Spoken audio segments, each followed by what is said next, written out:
শুভ সকালের অনেক অনেক শুভেচ্ছা বন্ধুরা। আশা করি তোমরা সবাই খুব খুব ভালো আছো।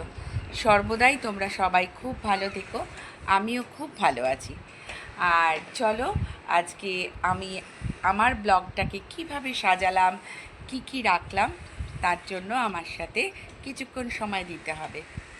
আর তোমাদের এত সুন্দর সুন্দর কমেন্টস, তোমাদের এতটা সাপোর্ট, সত্যি আমার আরও নতুন করে অনেক ব্লগ করতে ইচ্ছে করে।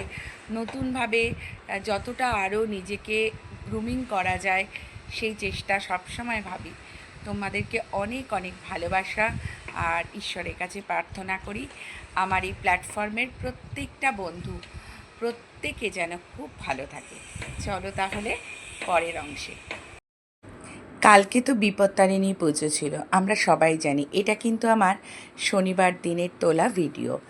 আর সত্যি কথা বলতে সারাদিন উপোস করে তারপর চলে গিয়েছিলাম মায়ের মন্দিরে। তারই এক ঝলক। প্রত্যেকেই প্রত্যেকের পরিবারের জন্য মায়ের কাছে কামনা করে, তাদের সন্তানরা বা তাদের স্বামী, সবার পরিবারের সকলের জন্য। আমিও তেমনি সকলের জন্য কামনা করলাম এবং উপস্থিত আমার ফেসবুক প্ল্যাটফর্মেরও সকলের জন্যই কামনা করি।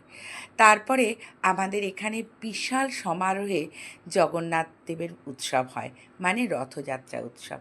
সেটাই তোমাদের সাথে তুলে ধরলাম। বিভিন্ন ব্লগের মাধ্যমে পার্ট 1 পার্ট 2 করে তোমাদেরকে দেখাবো প্রত্যেক দিনের পুজো। একদিন জগন্নাথের ভোগ, একদিন বলরাম সুভদ্রা তিনজনের ভোগ। নানা রকমভাবে উৎসব হয়, সন্ধেবেলা কীর্তন হয়, অসাধারণ সুন্দর। বিশ্বাস করো, এত আনন্দ করি আমরা, মনে হয় দুর্গাপুজো এসেই গেছে। এক এক দিন এক এক রকম সাজগোজ করে আমরা চলে যাই। আর আমাদের এখানে সত্যি বন্ধুদের মধ্যে ভীষণ মিল। আর সেই গল্প গুজব করে দেখো কত সুন্দর করে ভোগ নিবেদন। জগন্নাথ যা যা ভালোবাসেন সেই ভোগই নিবেদন করা হয় আমাদের এখানে। আর এত মিষ্টি আমাদের এখানে জগন্নাথ বলরামের মূর্তিটা, তোমাদেরকে কি বলবো। তা এরকমই আমরাও একদিন জগন্নাথের ভোগ দেব 3-4 বন্ধু মিলে। তোমাদের সাথে সেটাও ভাগ করব।